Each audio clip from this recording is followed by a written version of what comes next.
Close your eyes, if you'd like, and let the present moment soften and fade, like sunlight slipping behind a low hill on a quiet countryside evening. The noise of modern life, the alerts, the flashing lights, the endless motion falls away, leaving behind only the steady rhythm of your breath. You are safe here, settled into a soft stillness. Together, we're about to begin a gentle, wandering journey into the distant past. Not a grand tale of conquest or upheaval, but a slow and quiet exploration of a contradiction you might not expect. Tonight, we'll step back into the medieval world. But we're not visiting peasants this time, not the crowded fields or the smoky thatched cottages. No, tonight we linger among the rich, the titled, the noble, those who lived in stone manor houses and sprawling castles behind high walls and under carved wooden ceilings. The lords, the ladies, the barons and bishops, whose days were lined with fine fabrics, distant servants, and a rigid code of class. And yet, this isn't quite the fairy tale you might imagine, because despite their wealth, despite their power, the rich of the medieval world live lives of unexpected burden, of isolation, of fragile privilege, constantly watched and never fully free. Being rich in the Middle Ages meant having more than others. Yes, but it also meant more responsibilities, more expectations, and often more misery. So as you let your mind drift, we will wander slowly through 8 gentle chapters. We'll explore what it really meant to be rich in those distant centuries. The weight of fashion, the stifling etiquette, the ever-present fear of falling from grace. We will take our time, walking softly through candlelit corridors, pausing beneath damp stone arches, sitting quietly beside an elaborately set table where few dared speak their minds. And with each moment, with each hushed glimpse into this gilded world, we'll uncover how wealth, in the medieval sense, was not always a blessing. It was often a gilded cage, beautiful, imposing, and impossible to escape. Let's begin with their daily life, the unhurried rituals of the upper class. Not with fanfare, but with stillness. Imagine yourself waking in a great chamber, the stone walls cool to the touch. A single candle flickers. Someone is waiting to dress you. Imagine the first light of morning, not streaming through modern windows, but leaking in through narrow slits in thick stone walls. The air is still, cold, and slightly damp. Beneath a heavy canopy bed, layered in wool and linen, a noble stirs. They do not rise quickly. Servants have been waiting quietly just outside the door. One carries a pitcher of warm water. Another holds clean linens. And yet another waits to carefully dress their lord or lady for the day. The ritual has begun.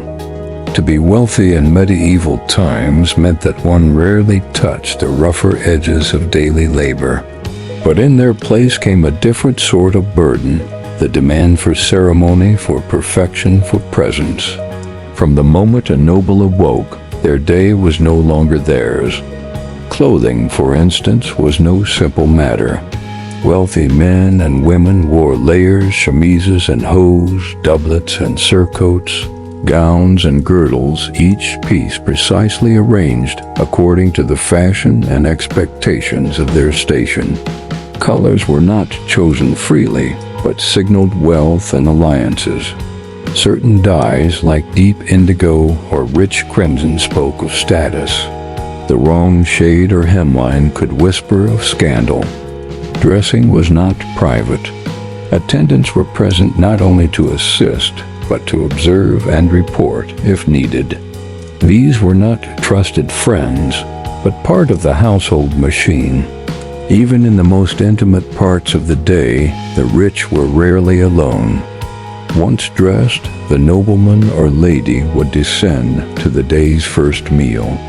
But breakfast in the medieval elite world was often a quiet, subdued affair, sometimes skipped altogether or taken in solitude.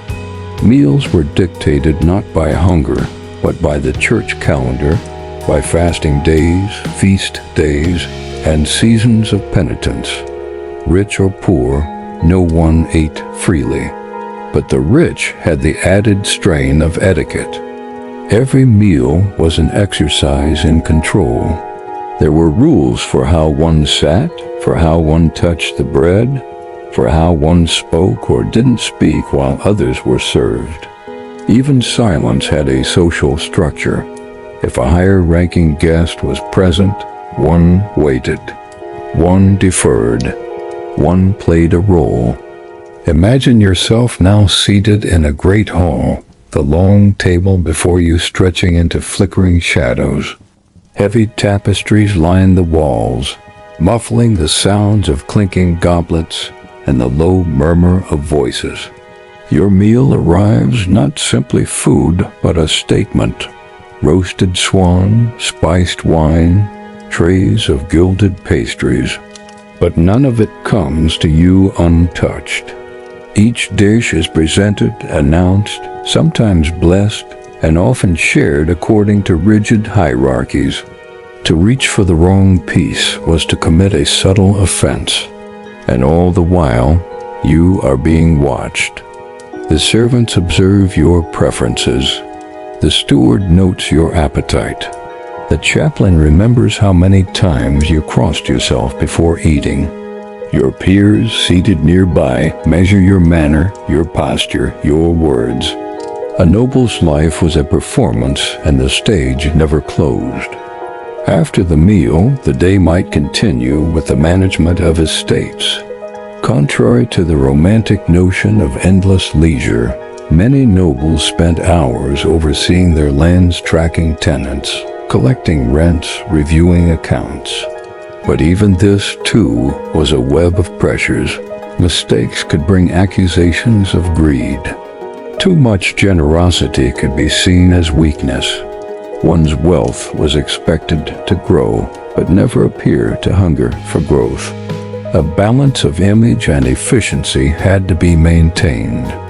Leisure, when it came, was structured. Hunting, for example, was a favored pastime, but it was not simply for sport. It was a ritual of dominance and status. The right to hunt was reserved, lands carefully demarcated, gamekeepers employed, permissions granted only to certain ranks. Even relaxation was a form of display, and so the hours moved forward filled, not with freedom, but with constant expectation. From morning to evening, the life of a rich medieval person was tethered to the gaze of others, the demands of tradition, and the fear of misstep. Imagine now the hush of evening settling. The candles are being lit. Your garments are being carefully removed by another set of hands. You do not choose when to sleep. You are told when the household retires. You are told when the rooms must be quiet.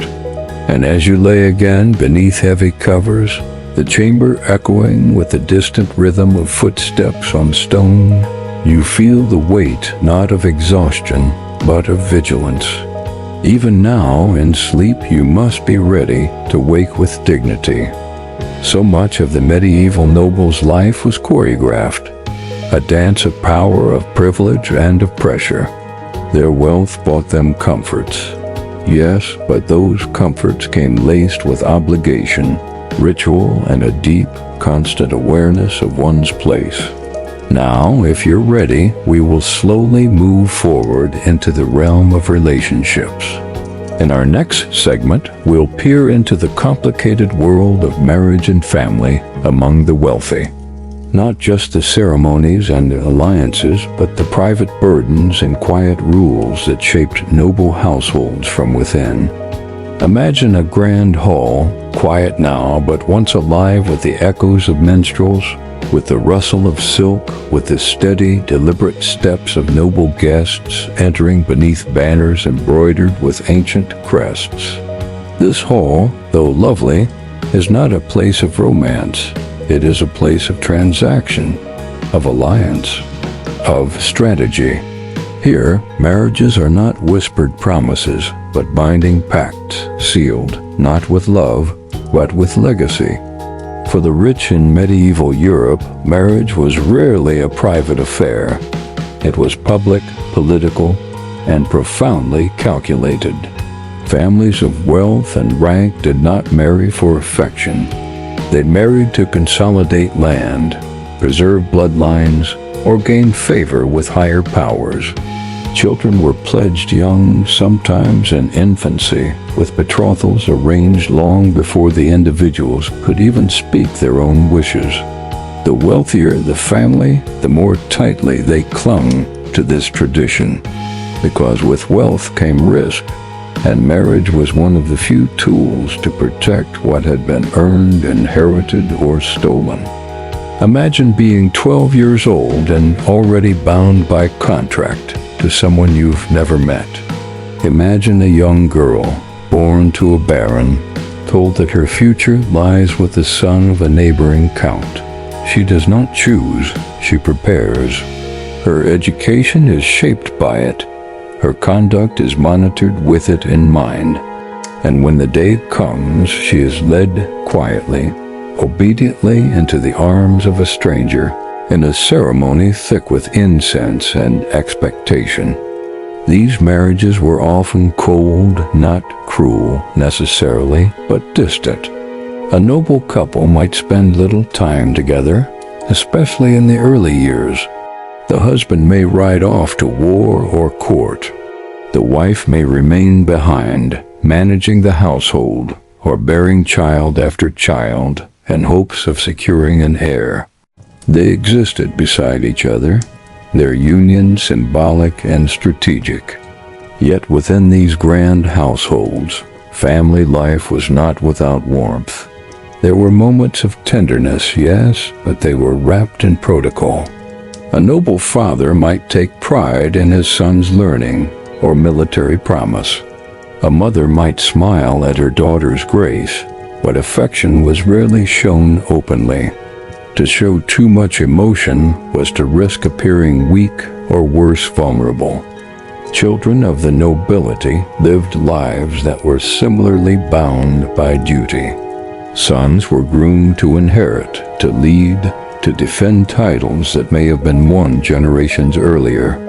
Daughters were often raised to leave to marry out, to become tools in a different household's ambitions.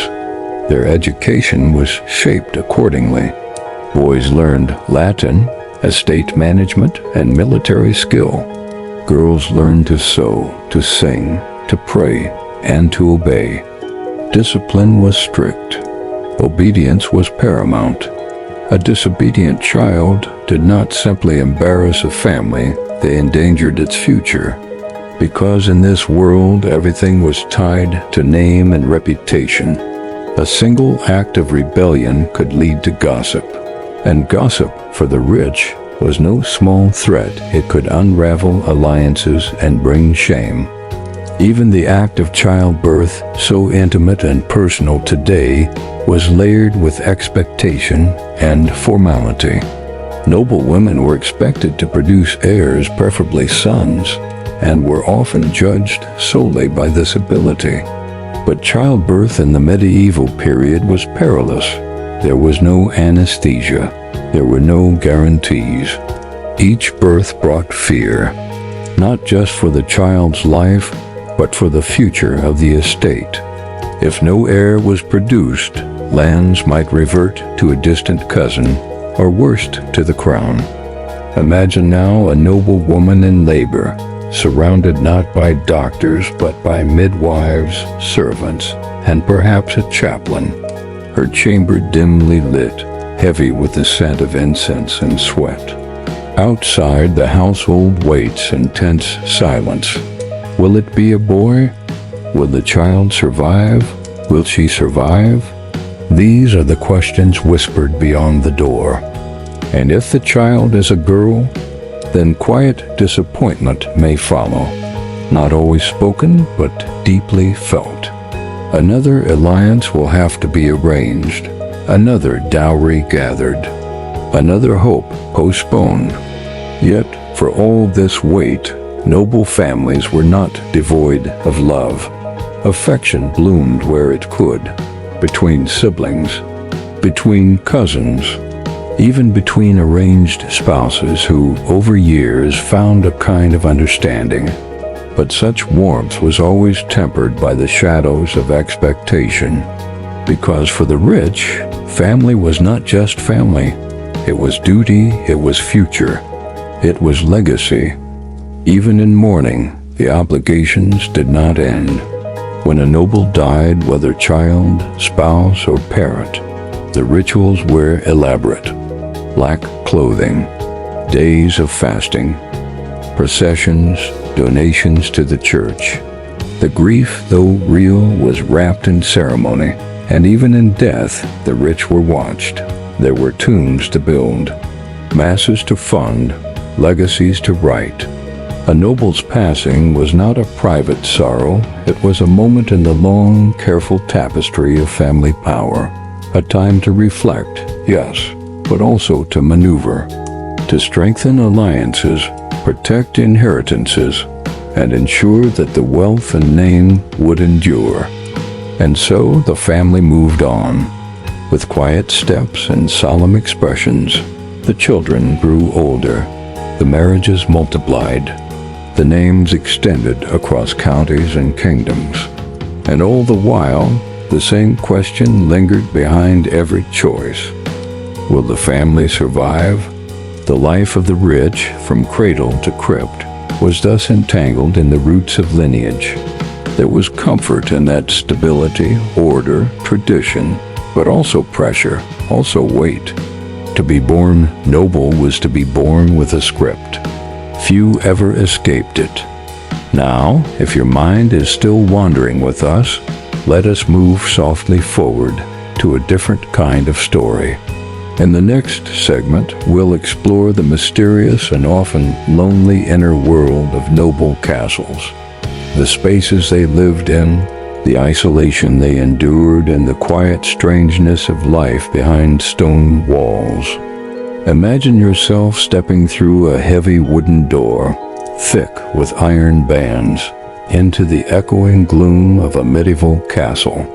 The world outside, a landscape of hills, fields, and wandering streams, is now muffled by stone.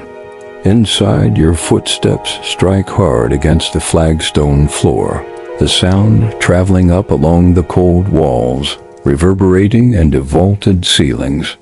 You are surrounded by grandeur, yes, but also by emptiness. For the rich of the medieval period, the castle was both a fortress and a home. It symbolized status, power, and protection. Its towers could be seen from far across the countryside, declaring the presence of nobility. But despite their size and strength, these structures were not always comfortable, nor were they warm. The stone walls, often several feet thick, held the chill of winter deep into spring. Even with fireplaces roaring, the warmth never fully reached the far corners of a chamber. Drafts slipped through arrow slits and around old wooden beams. Tapestries, beautiful and costly, were not just decoration. They were insulation. Hung against the walls, they helped trap what little warmth remained. And yet the cold was constant. It seeped into fingers, into bones. Fires were fed not just for heat, but for survival. Lighting, too, was limited. Sunlight entered only sparingly through small, narrow windows. Candles and oil lamps gave off flickering light, casting long shadows. A noble's hall could seem both majestic and haunting in the same breath. There was a strange stillness to castle life, a quiet that lingered even during feasts and festivities. The ceilings were high, the corridors long, and the silences deep. Life within these walls moved at its own pace. Servants came and went, but always quietly.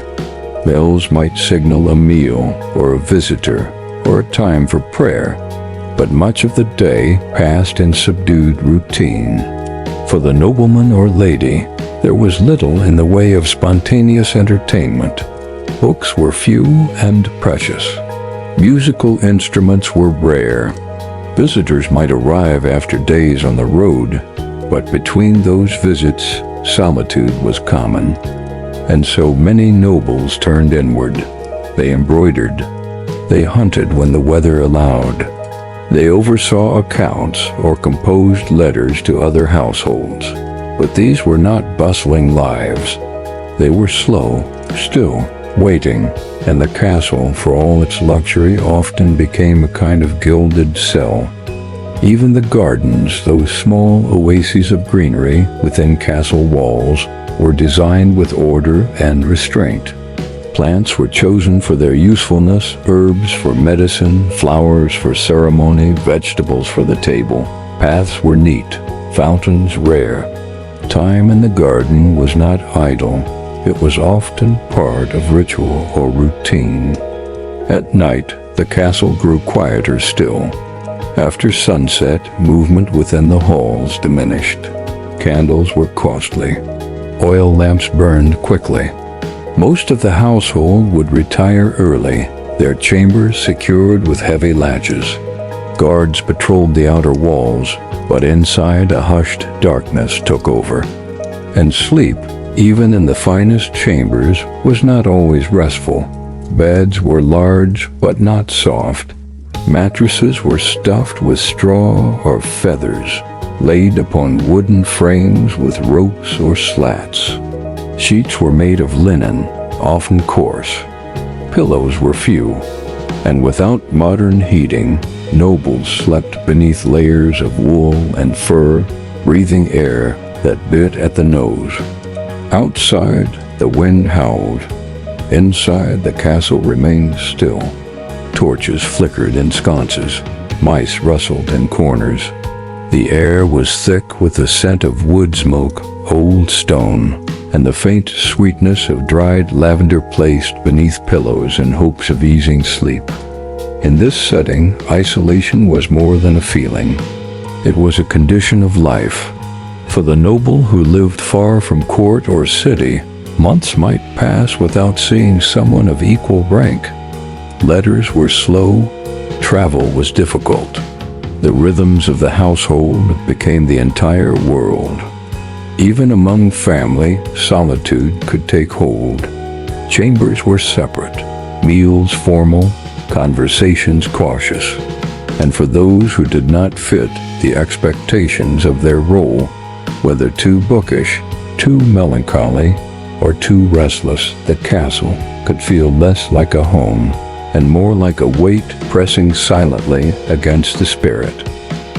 Yet within this stillness, there was also a kind of peace, the slow turning of the seasons, the familiar routines of servants and stewards, the predictable creak of wooden beams and doors. Life was quiet. Life was ordered. For some, it was enough.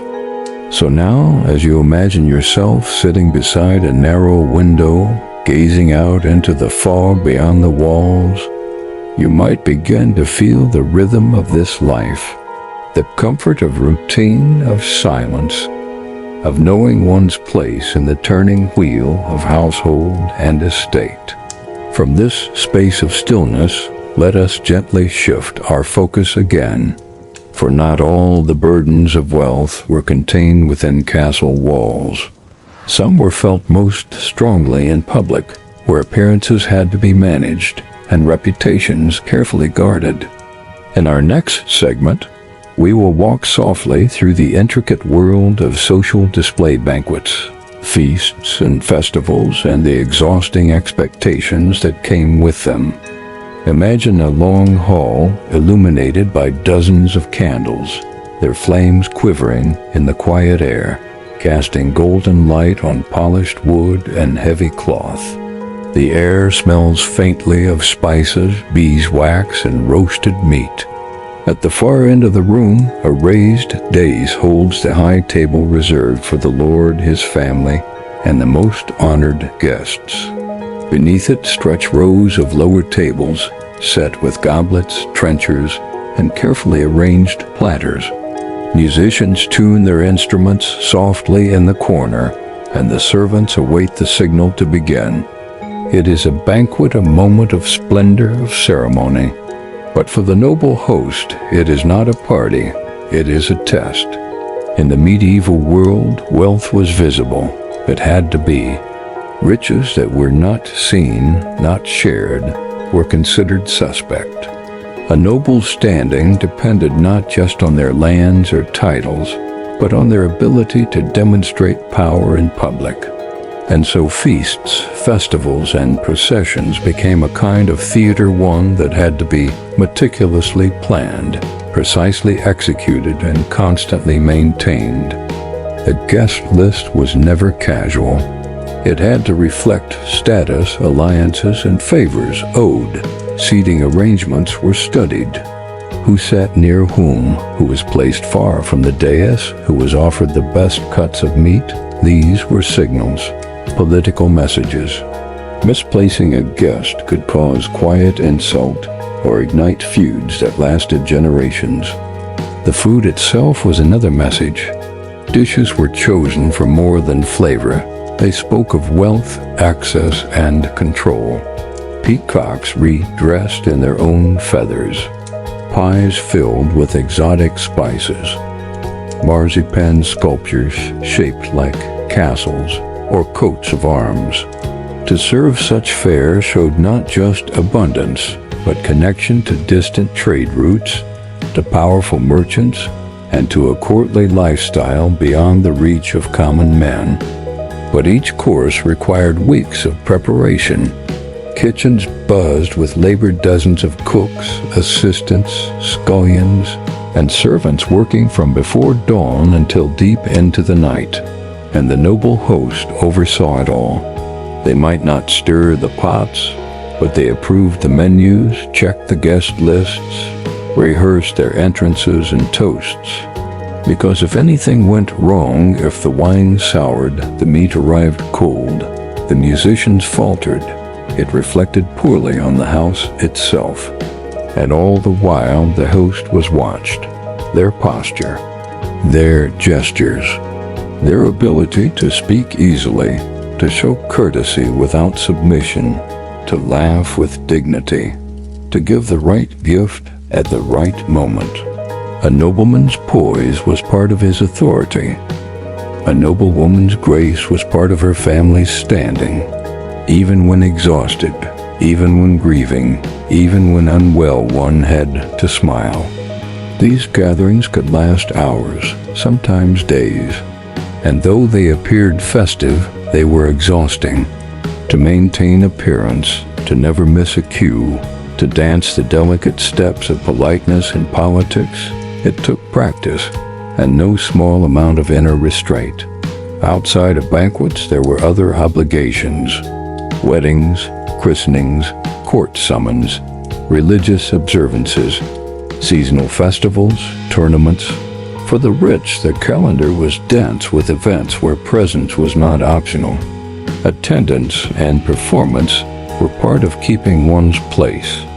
At a tournament, for instance, a nobleman might be expected to sponsor a night, to present a prize, to host a dinner for the other spectators, all while appearing composed, generous, and gracious, even if the expenses strained his coffers. Nobility came with rules, and the cost of non-compliance could be steep. There was also the matter of dress. For each event, the noble family had to wear the correct fabrics, in the latest fashion, dyed with colors that signified their station. Garments were tailored, embroidered, edged in fur, or adorned with gold thread. But styles changed, and keeping up was a never-ending demand. What one wore spoke volumes. Too modest, and one was suspected of decline. too extravagant, and one risked the wrath of sumptuary laws, those medieval statutes that dictated what each class could legally wear. Even travel was part of this performance. When a noble traveled to court or to another estate, it was not a private journey. It was a procession. Horses were chosen for their appearance. Banners displayed family crests. Servants accompanied in uniform. At every village passed, every toll gate crossed, there were eyes. To be noble was to be seen. To be seen was to be judged. And so the question arises, was there ever a moment of ease? Occasionally, within private chapels or in the small hours before dawn, a noble might find a few minutes of unobserved stillness. But even those were rare. Even prayers were often spoken aloud for others to witness. Even confessions were shadowed by concerns of reputation. Over time, this constant display wore down many noble families. The need to always appear composed, always generous, always strong, it eroded the space for honesty, for spontaneity, for vulnerability. Within the grand halls and glittering gowns, there was a quiet kind of fatigue, a performance that never ended. So now, if you imagine yourself seated once more at that long, candlelit table, surrounded by laughter that isn't quite sincere, flanked by guests whose smiles are calculations, you may begin to sense the quiet burden of wealth, the weariness that lies behind the silk and silver.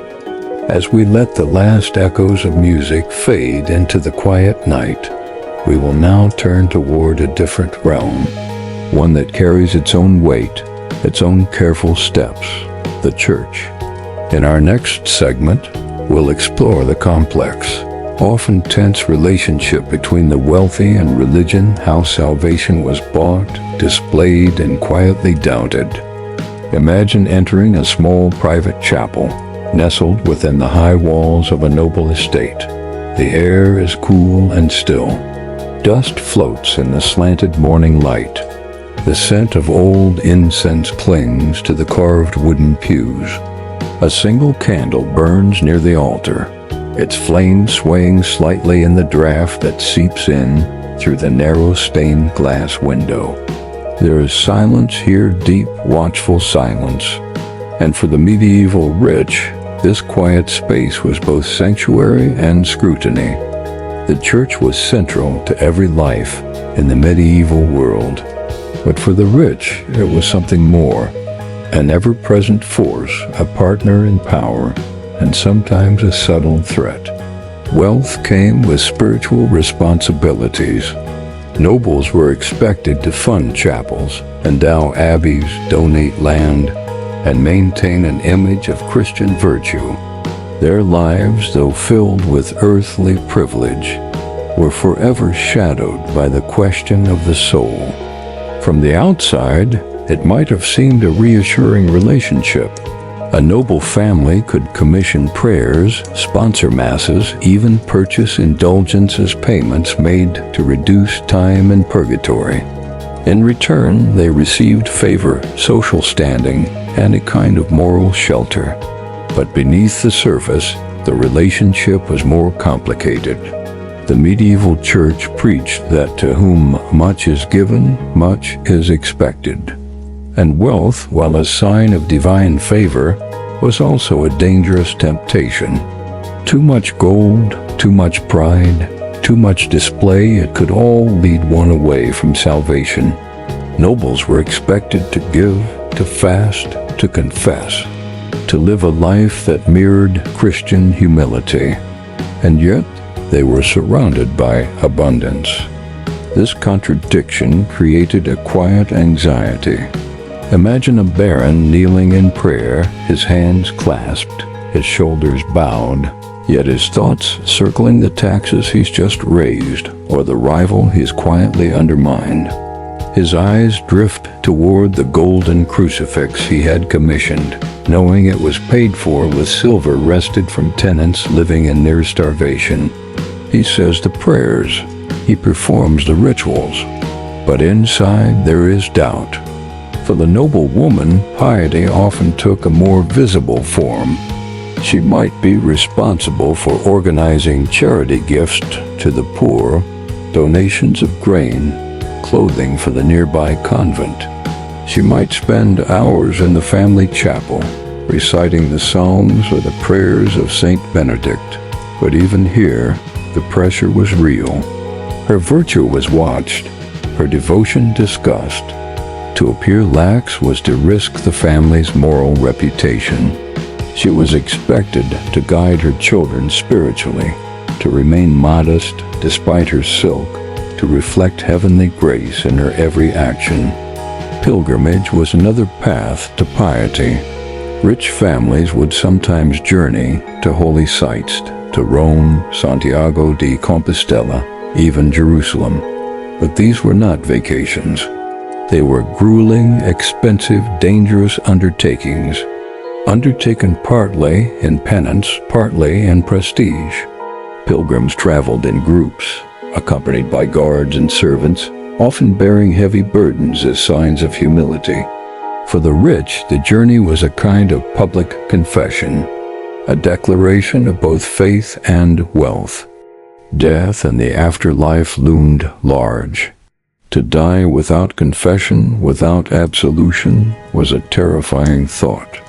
Nobles often kept confessors close, sometimes within their household.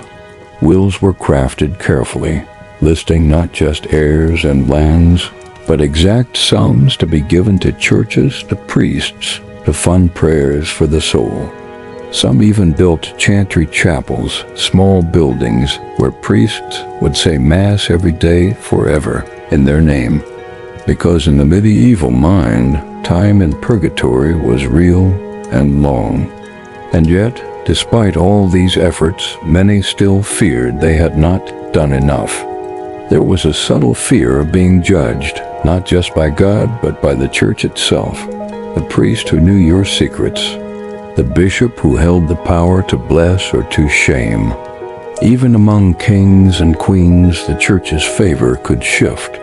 A noble excommunicated, cut off from the sacraments, from burial, from salvation, was not only doomed in the afterlife, but dishonored in this one. And so, nobles walked a careful path. They gave, they prayed, they fasted, but always with the awareness that their power was borrowed. And watched. The relationship wasn't purely fearful. There was comfort, too. The rhythm of the liturgical calendar, the quiet solemnity of Advent, the joyful celebrations of Easter, the bell that called to prayer at dawn, at midday, at dusk. These rhythms gave structure to noble life. They reminded the wealthy that, despite their burdens, they belonged to something greater, something eternal. And in moments of true crisis, plague, famine, war, it was often the church that offered stability. Priests tended the sick. Monks distributed bread. Abbeys sheltered travelers. And in return, nobles continued to give. The wealth of monasteries, the towering cathedrals, they were, in part, born of noble guilt, of noble gratitude, of the deep desire to be remembered and forgiven. So now, if you picture yourself once more in that dim chapel, the candle guttering low, the cold air brushing against your skin, you might feel the strange weight of this spiritual world. The pressure to appear holy, the fear of hidden sin, the hope of redemption whispered in the quiet hours of the night. From this world of prayer and stone, let us now take a gentler step into something more ephemeral.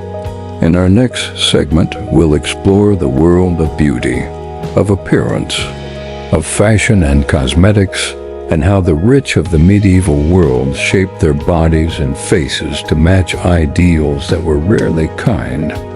Imagine yourself standing before a polished metal mirror, its surface dim, not quite clear, but just enough to catch a faint reflection. Behind you, a servant waits silently with a bundle of silks, pins, combs, and ribbons. The air in the chamber is still. Your hair has already been brushed slowly, carefully, 100 strokes or more.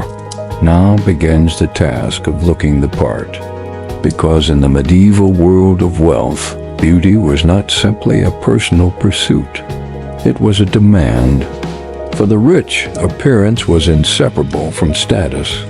To look noble was to be noble, and the standards for looking noble were both rigid and ever-changing. Clothing, hair, skin, and posture, every detail was subject to scrutiny, gossip, and expectation. Even in the privacy of one's own chamber, the pressure to maintain the proper image remained ever present. Let us begin with clothing. Among the wealthy, garments were not worn for comfort. They were statements. Each layer, the undergown, the outer tunic, the cloak, was chosen not just for its color or cut, but for what it signified. Rich hues like deep green, royal blue, and scarlet red were made from costly dyes, and wearing them showed access to trade, money, and taste. Fabrics told stories. Fine wool, soft linen, imported silk each revealed the resources of the house. Embroidery, often stitched in gold or silver thread, adorned hems and sleeves. Pearls and gemstones might be sewn directly into the cloth. But these garments were heavy, restrictive, and often impractical. To wear them was to sacrifice ease in favor of elegance. For noble women, the pressures were particularly intense. The ideal form changed over the centuries, but it was rarely natural. At times, small waists were in vogue, achieved with tightly laced bodices and carefully structured layers. At others, high foreheads were the fashion. To achieve this, women would pluck their hairlines, sometimes painfully high, sometimes to the middle of the skull, just to match courtly ideals. Cosmetics, while rarely spoken of in public, were often used in private. Pale skin was the height of beauty. It signified a life untouched by outdoor labor, a life of leisure and refinement. To create this look, noble women might apply mixtures of lead and vinegar, substances we now know to be poisonous.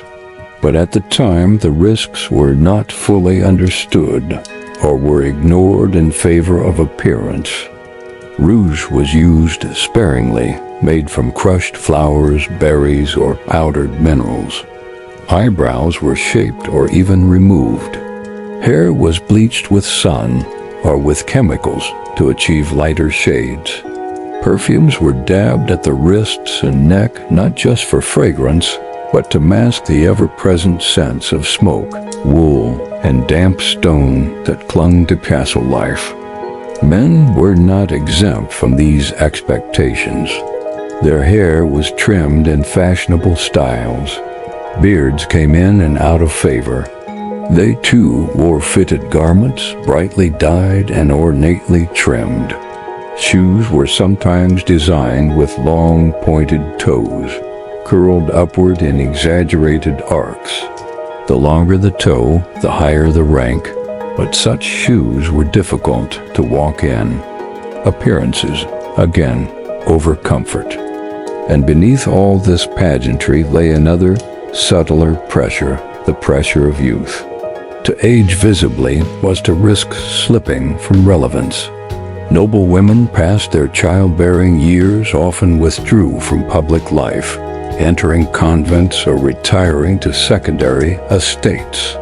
Men with thinning hair or slowing steps might find themselves edged out of courtly favor. The rich were expected to remain vibrant, desirable, commanding. But time, of course, paid no mind to wealth.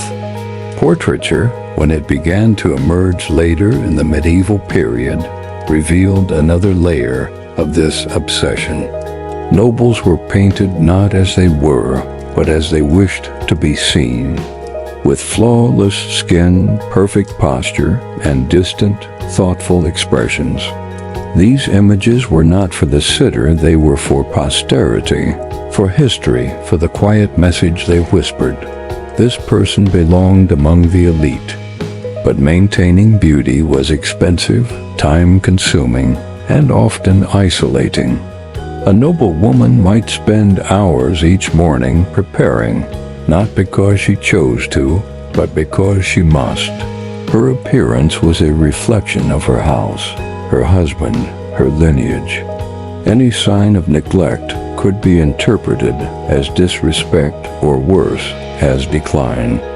There were also moral judgments to navigate.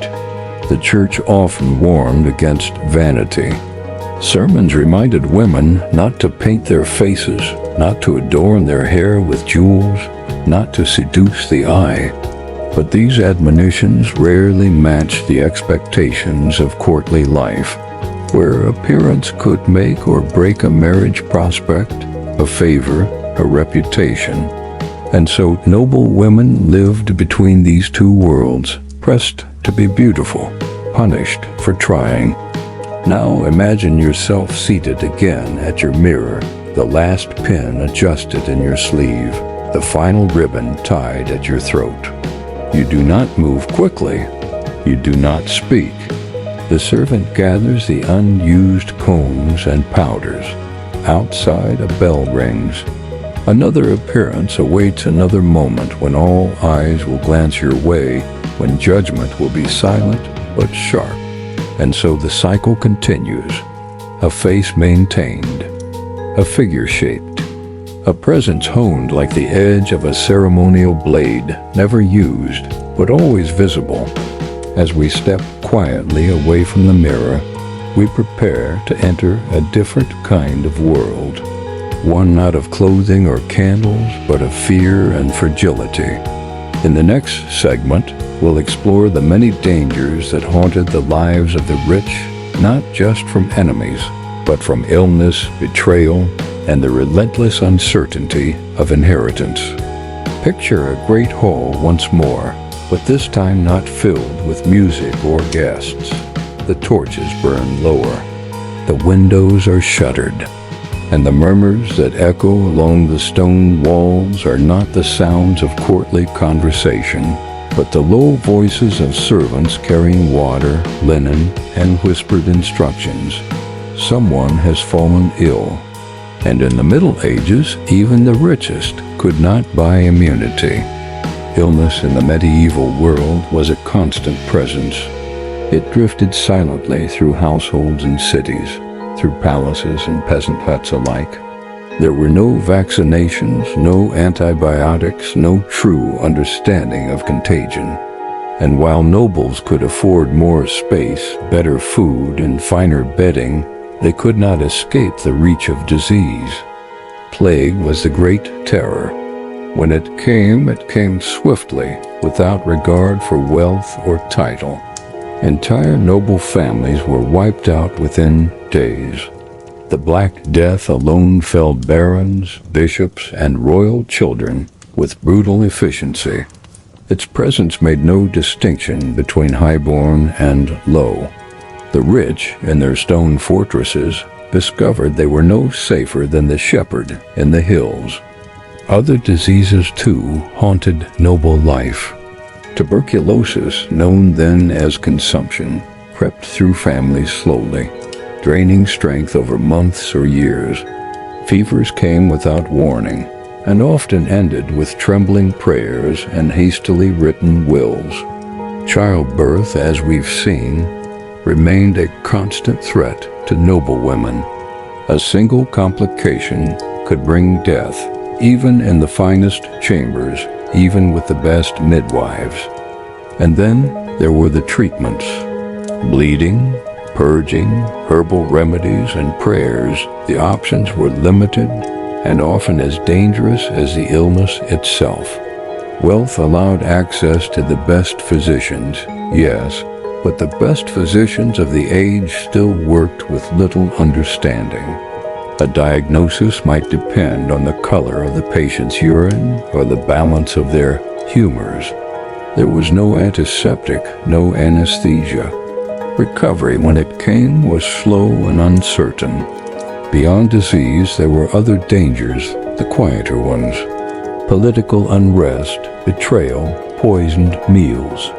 A nobleman might fall from grace, not in battle, but in court, whispered about in corridors, quietly stripped of favor by a monarch who no longer found him useful.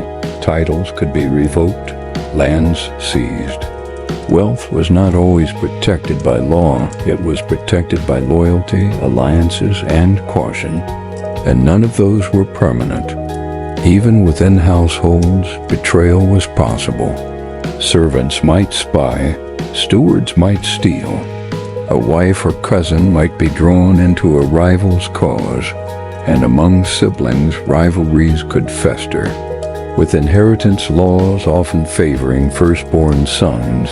Younger children of nobles were sometimes left with nothing but a name.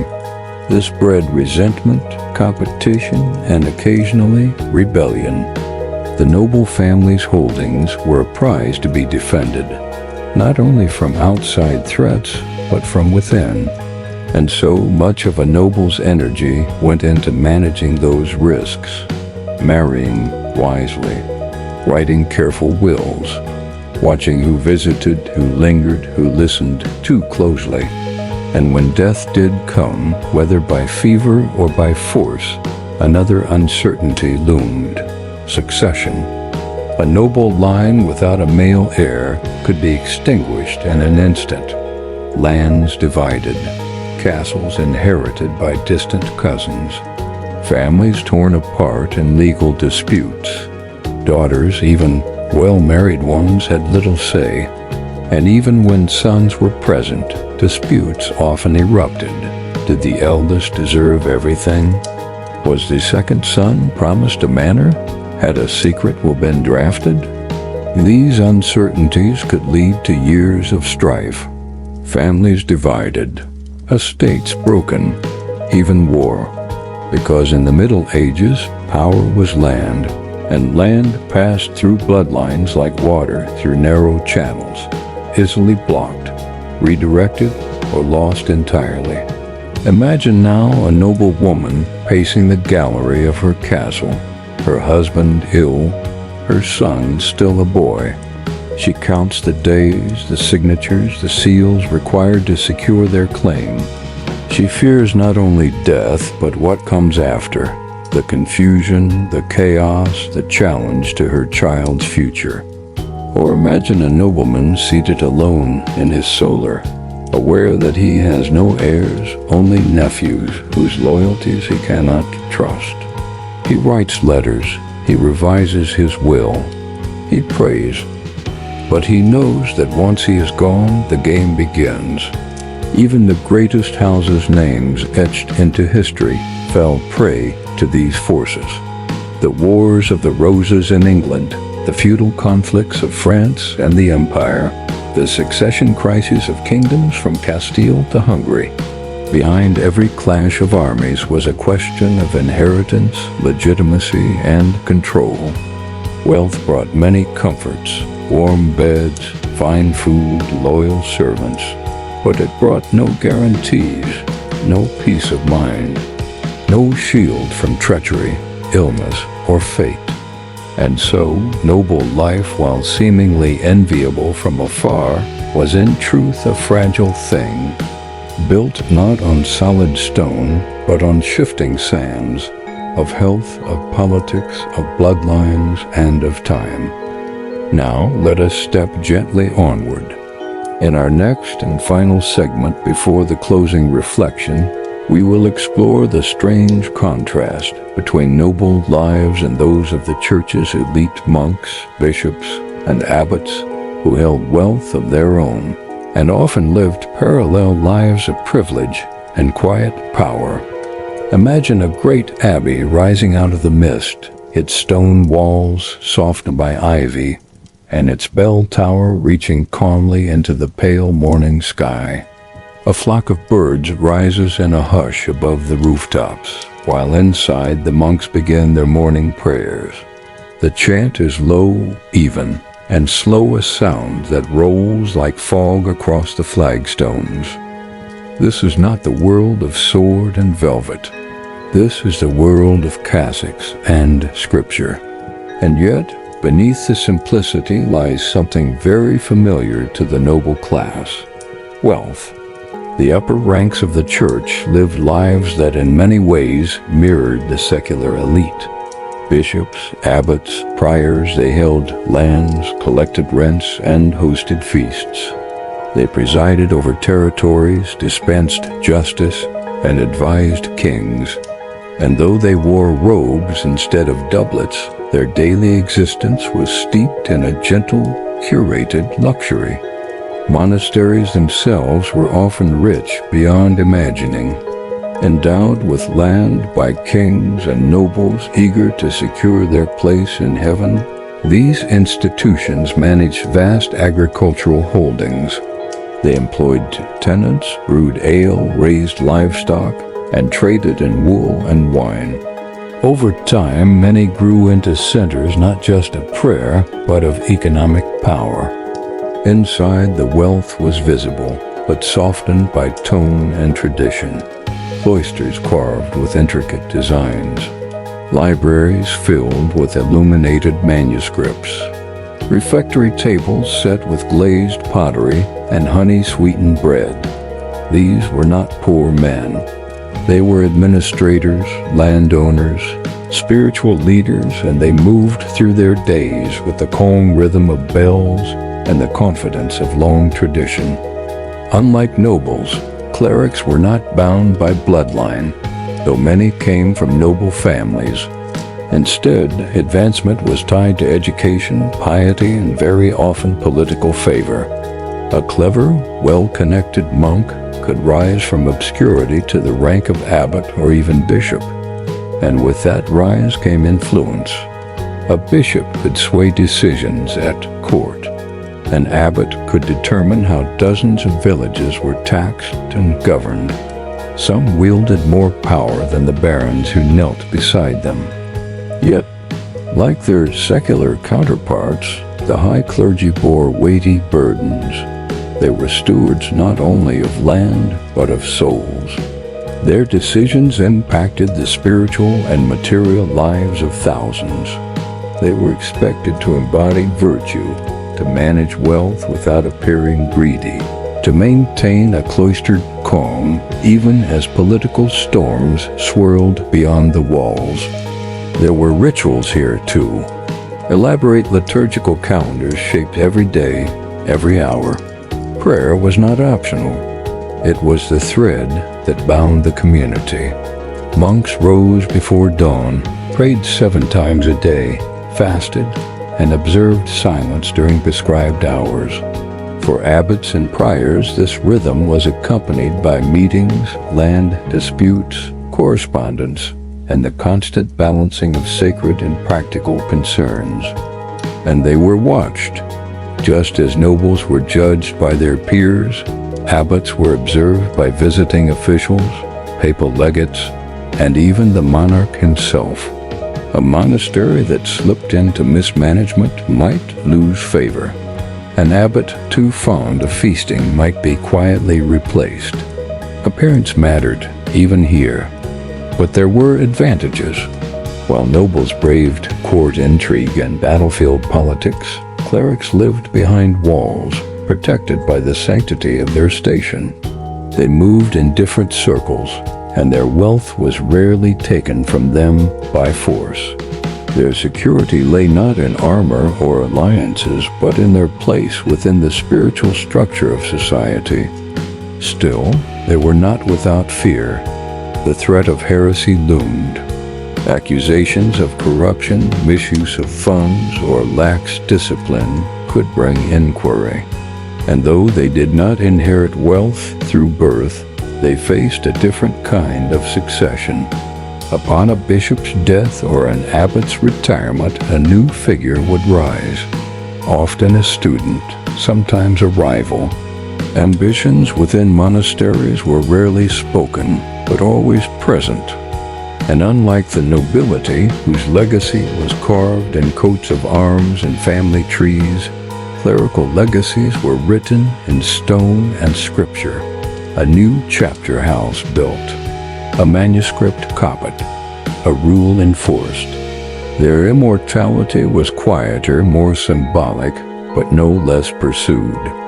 Imagine now a senior monk walking slowly along the cloister walk, his fingers brushing the cold stone as he recites his midday prayers. He is wealthy in robes and land and books, but also bound, like the nobleman, by expectations. His face is calm, but behind it lies the weight of stewardship, of decisions made, of souls guided, of silence kept. In this comparison, we see the thread that joins both paths.